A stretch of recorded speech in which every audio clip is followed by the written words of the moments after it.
Hi అండి. అందరికీ నమస్తే. ఈరోజు వీడియోలో మనం వినబోయే కథ ఏంటో తెలుసుకునే ముందు మీ అందరికి కూడా నాదొక చిన్న రిక్వెస్ట్. కొత్తగా మన ఛానల్ చూసిన వాళ్ళు తప్పకుండా ఒక లైక్ చేసి మీ ఫ్రెండ్స్‌కి, ఫ్యామిలీ మెంబర్స్‌కి షేర్ చేయండి. అలాగే ఇలాంటి మరెన్నో మంచి మంచి కథలు వినాలనుకుంటే ఛానల్‌ని వెంటనే సబ్స్క్రైబ్ చేసుకొని పక్కన ఉన్న బెల్ ఐకాన్‌ని క్లిక్ చేయండి. మరి ఇప్పుడు లేట్ చేయకుండా కథలోకి వెళ్ళిపోదాం. టెలిగ్రామ్ అన్న కేక విని ఇంటిల్లిపాది పరిగెత్తారు కంగారుగా. ఎక్కడి నుంచి బాబు టెలిగ్రామ్?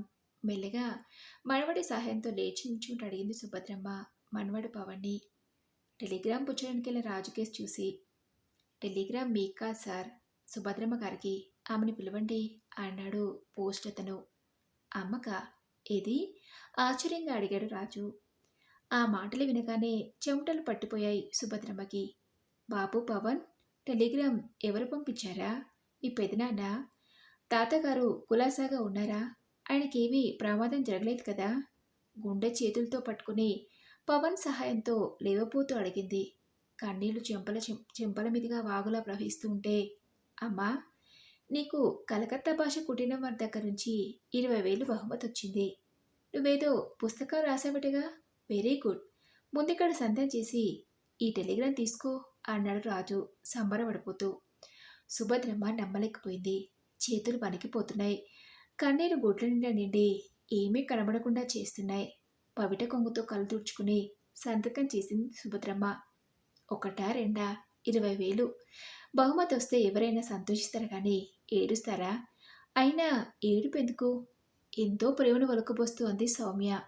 ఆమె కళ్ళ ముందు క్రితం రోజు మహిళా మండలి ఫంక్షన్లో రచన వేసుకున్న కెంపుల నెక్లెస్ తలతలా మెరిసింది. అత్తయ్య, మిమ్మల్ని చూసి గర్వపడుతున్నాను అంది ఆమెకి దగ్గరగా జరిగి టెలిగ్రామ్ని మరోసారి చదువుతూ. అమ్మా, నానమ్మ ఎటువంటి లేదే, అవి ఆనంద బాష్పాలు.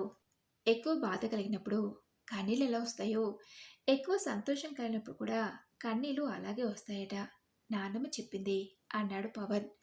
సుభద్రమ్మ పవన్ బొగ్గు మీద గట్టిగా ముద్దు పెట్టుకుంది.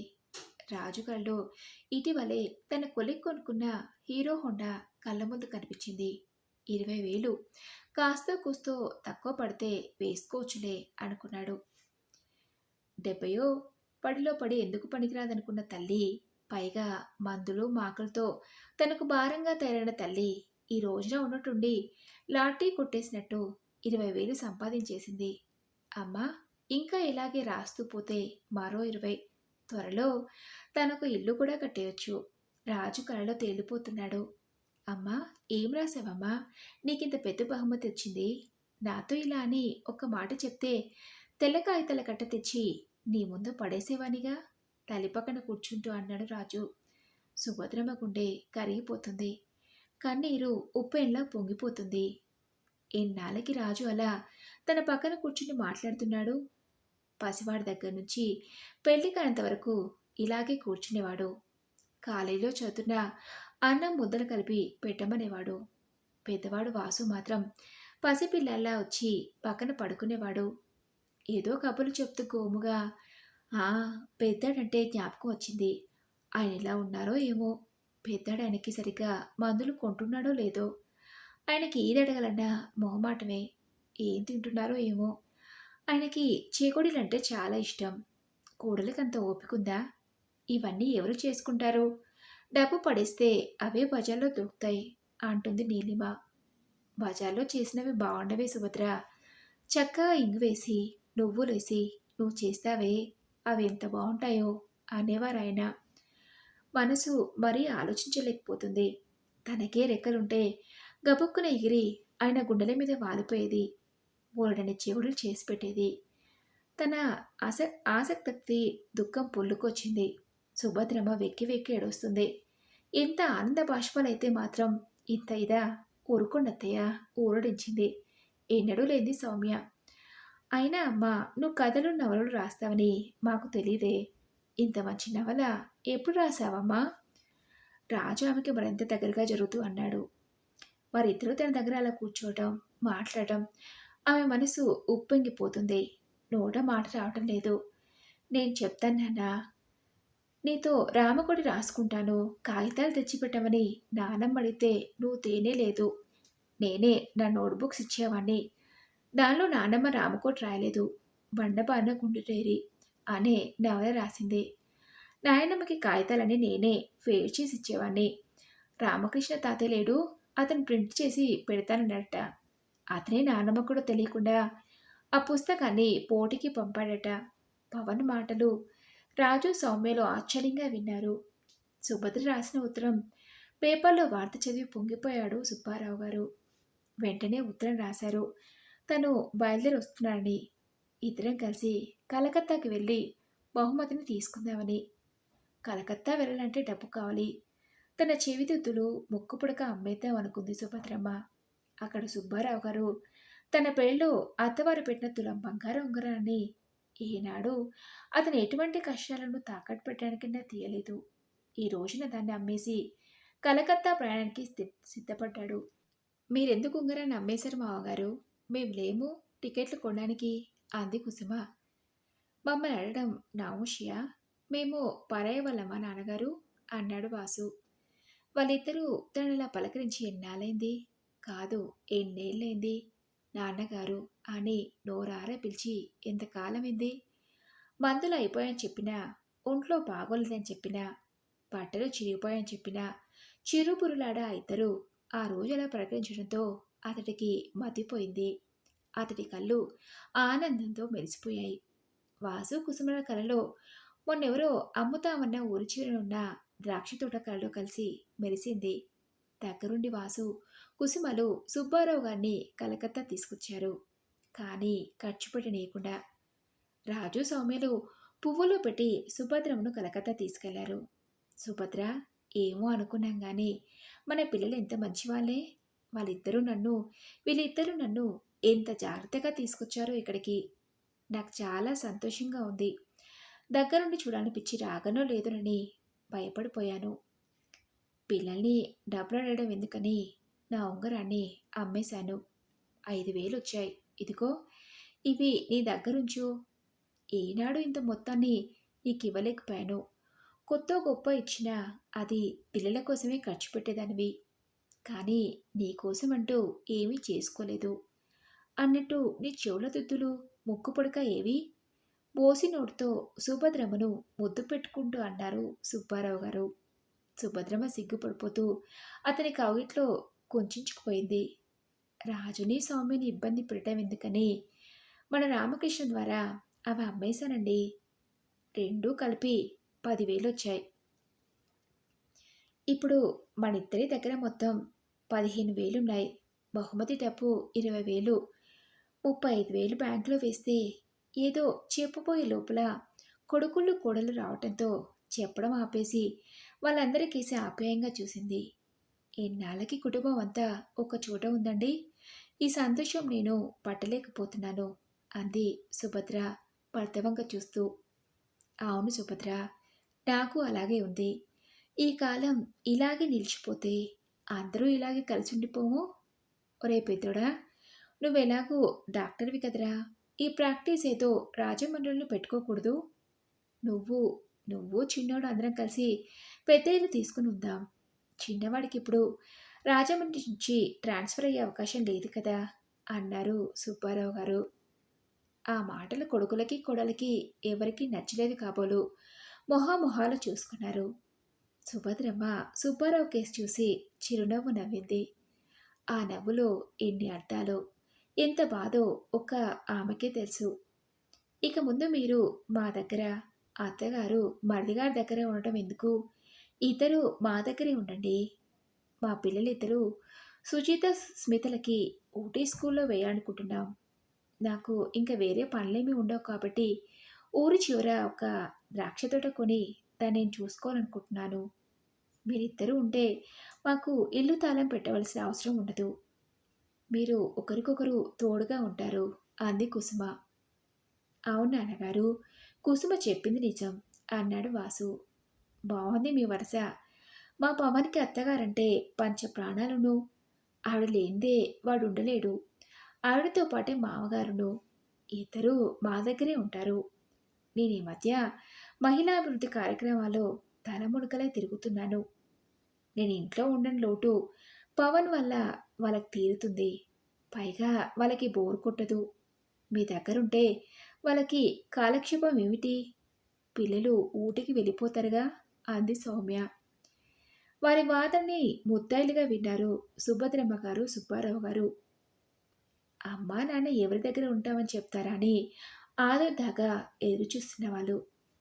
ఆ రోజు ఫంక్షన్ తాలూకు ఆర్గనైజర్లు లాంఛనంగా పలకరించి పిలవడానికి రావడంతో ఆలోచనలకి కలవేయడం జరిగింది. మూతురు నీలం రంగు పట్టు చీరకి మెరూన్ కలర్ తోపు కుంకుమరవ్వ అంచు చీర. అది పెరినాటి చీర అయినా ఎప్పుడో అప్పుడప్పుడు కట్టుకోవడం వల్ల బాగానే ఉంది. ఆ చీరలో ఆ రోజు ఆమెను పార్వతి అన్నారు ప్రేమగా సుబ్బారావు గారు. ఆశ్చర్యంగా అతని కేసు చూసి, నా పేరు మర్చిపోయారా? ఈ పేరేమిటి? అంది సుభద్రమ్మ. నువ్వు సాక్షాత్తు పార్వతీదేవిలా అందంగా, ఆదిశక్తిలా, శక్తివంతంగా కనిపిస్తున్నావు సుభద్ర. 10వ తరగతి తర్వాత ఆడపిల్లకి పై చదువులెందుకు అని మీ పుట్టింటి వాళ్ళు చదివించలేదు. బడి పంతులు ఉద్యోగం చేస్తూ ఎందరికో విద్యాదానం చేసిన నేను కూడా నిన్ను కేవలం భార్యగానే చూశాను కానీ నీ కోరిక తెలిసి కూడా చదివించడానికి ప్రయత్నం చేయలేదు. కానీ ఇలా ఇంత గొప్ప బహుమతి పొందిన గ్రంథాన్ని నువ్వు రచించావంటే నాకు చాలా ఆనందంగాను ఆశ్చర్యంగాను ఉంది. అంత భాష భావం ఎక్కడ సంపాదించావు సుభద్ర అడిగారు సుబ్బారావు గారు. ఏ బడి ఏ గురువు చెప్పలేని పాటలు నాకు జీవితం నేర్పించిందండి. నేనది కథ కింద రాయలేదు. నా ఆవేదనను అక్షర రూపంలో డైరీలో రాసుకున్నాను. ఒక్కొక్క పూట ఒక్కొక్క రోజు సంఘటన అవన్నీ ఒకరోజు మన రామకృష్ణ చూసి నాకు తెలియకుండానే అచ్చు వేయించి తీసుకొచ్చాడు. అతనే ఈ పుస్తకాన్ని బహుమతి పోటీకి కూడా పంపించాడు. అందులోని పాత్రలు మీరు, నేను, మన సంసారం, మన పిల్లలు అవేనండి అంది కళ్ళు తుడుచుకుంటూ. ఆ సాయంత్రం వేదిక మీద వాస్తవాన్ని కళ్ళకి కట్టినట్టు రచించిన ఈ రచయిత్రి మహానుభావురాలు. వీరి కళ నుండి వెలువడ్డ ఈ రచన మణిపూస. వీరిదే తన తొలి రచన అని చెప్పుకున్నారు. చాలా ఆశ్చర్యం. తొలి రచనలోనే ఇంత సిద్ధహస్తులైన వీరు మునుముందు ఇంకా ఎన్నో మంచి రచనలు చేస్తారని ఆశిస్తూ ఈ బహుమతిని అందుకోవాల్సిందిగా కోరుతున్నాం. వారి శ్రీవారు కూడా ఇక్కడ ఉన్నట్టు తెలిసింది. వాళ్ళని కూడా వేదిక మీదకి రావాల్సిందిగా కోరుతున్నాం అన్నారు. వాసు తన్ని చేపట్టి నడిపించి వేదికపైకి తీసుకెళ్లాడు. రాజు తల్లి చేయి పట్టుకుని వేదిక మీద కూర్చోబెట్టాడు. ఇద్దరికి శాల్వాలు కప్పి గౌరవించారు ఆర్గనైజర్లు. సభ ఎంతో వేడుకగా పూర్తయింది. ఆ రాత్రి భోజనాలయ్యాక, అమ్మా ఆ చెక్కేది? రేపే మన ప్రయాణం. నువ్వు మాతోనే వచ్చేస్తున్నావు అన్నాడు వాసు. చెక్కెక్కడ పెట్టావమ్మా? జాగ్రత్త, నాన్నగారిని మనతోనే తీసుకుపోతున్నాం అన్నాడు రాజు. అరే, చెక్కు కనపడం లేదే? కంగారుగా వెతికింది సుభద్రమ్మ. అందరూ మరింత కంగారుగా ఆ గదిని, సభ జరిగిన ప్రాంగణాన్ని అంతా వెతికారు. ఎక్కడా కనిపించలేదు. ఆర్గనైజర్లకి చెప్పారు. వాళ్ళు ఏం చెప్పాలో తెలియక, మీరొక ఉత్తరం రాసివ్వండి, చెక్కుపోయినట్టు. మేము ఎంక్వైరీ చేసి మీకు సమాధానం రాస్తాం, డూప్లికేట్ చెక్ ఇస్తాం అన్నారు. సుభద్రమ్మ గారు వారు చెప్పిన విధంగానే రాసిచ్చింది. కుసుమ విసుక్కుంది. సౌమ్య గొనుక్కుంది. వాసు చిటపట్లాడాడు. రాజు చిరాకు పడుతున్నాడు. బాబు, మమ్మల్ని ఎవరు తీసుకెళ్తున్నారు అడిగింది సుభద్రమ్మ వాసుని, రాజుని చూస్తూ. మీ చెక్కు రాగానే ద్రాక్ష తోట కొనాలనుకున్నాను. ఇప్పుడెలా? మీరు మరిది గారింటికే వెళ్ళండి అంది కుసుమ. ఎంతో మోజుపడ్డాను. మహిళా మండలంలోని శ్యామల వెల్లు లాంటి కెంపుల నెక్లెస్ కొనొచ్చని ఈ 20,000తో అంతా నిరాశ అయ్యింది. మీరు బావగారింటికే వెళ్ళండి అంది సౌమ్య. వాసు రాజు మాట్లాడకుండా మౌనంగా ఊరుకున్నారు. సుబ్బారావు గారు అయోమయంగా చూశారు అందరి వైపు. కర్తవ్యం అర్థం కానట్టుగా. కలలన్నీ పేకబడేలా కూలిపోయినట్టయింది. సుభద్ర, ఏం చేద్దాం అన్నారు తడబడుతూ. సుభద్ర పకపక నవ్వింది. పార్వతీదేవిలా నవ్వింది. గంభీరంగా గలగల నవ్వింది ప్రవహించే గంగా నదిలా. భద్రంగా జాకెట్ మడతలో దాచిన చెక్కుని పైకి తీసింది. సుబ్బారావు గారి చేతిలో పెట్టింది. పదండి, ఇది నా స్వంత సంపాదన. 20,000. మన దగ్గర బంగారం అమ్మగా వచ్చిన 15,000. బ్యాంకులో వేస్తే 35,000. ఆ వడ్డీ మీద మనం హాయిగా ఒక గది అద్దెకు తీసుకొని బ్రతకొచ్చు. డబ్బు మనుషులు మనకొద్దు. నాకు మీరు, మీకు నేను తోడు. మనకి భగవంతుడు తోడు. పదండి అంది ఆవేశంగా. అందరూ తెల్లబోయి ఆమె కేసు చూశారు. ఆమెలో ఆనందం, కళ్ళు చెమ్మగిల్లాయి. ఆమెలో ఆత్మస్థైర్యం, కళ్ళు మెరిశాయి. ఆమెలో ధైర్యం, చూపులు సూదుల్లా ఉన్నాయి. ఆమె సాక్షాత్తు ఆదిశక్తిలా కనిపించింది అందరికీ. ఆ ఆలోచనలోంచి, షాకులోంచి అందరూ తేరుకునేలోగా ఆమె సుబ్బారావు గారి చేయి పట్టుకొని మరొక చేతిలో సూట్ కేసు పట్టుకొని అడుగు బయటకు వేసింది. ఆమెలో భార్య మాత్రమే కాదు, ఒక చెల్లి, ఒక తల్లి కనిపించారు సుబ్బారావు గారికి. ఆడది అబల కాదు, శక్తి, ఆదిశక్తి. తనలో తనే కొనుక్కున్నట్టుగా అన్నారు. మరి దండి రోజు కథ. ఈ కథపై మీ విలువైన అభిప్రాయాల్ని నాతో కామెంట్ బాక్స్లో షేర్ చేసుకోండి. అలాగే ఈ కథ మీకు నచ్చింది అనుకుంటున్నాను. నచ్చితే తప్పకుండా ఒక లైక్ చేసి మీ ఫ్రెండ్స్కి, ఫ్యామిలీ మెంబర్స్కి షేర్ చేయండి. అలాగే ఇలాంటి మరెన్నో మంచి మంచి కథలు వినాలనుకుంటే ఛానల్ని వెంటనే సబ్స్క్రైబ్ చేసుకొని పక్కన ఉన్న బెల్ ఐకాన్ని క్లిక్ చేయండి. నెక్స్ట్ వీడియోలో మరొక మంచి కథతో కలుసుకుందాం. Thank you for listening.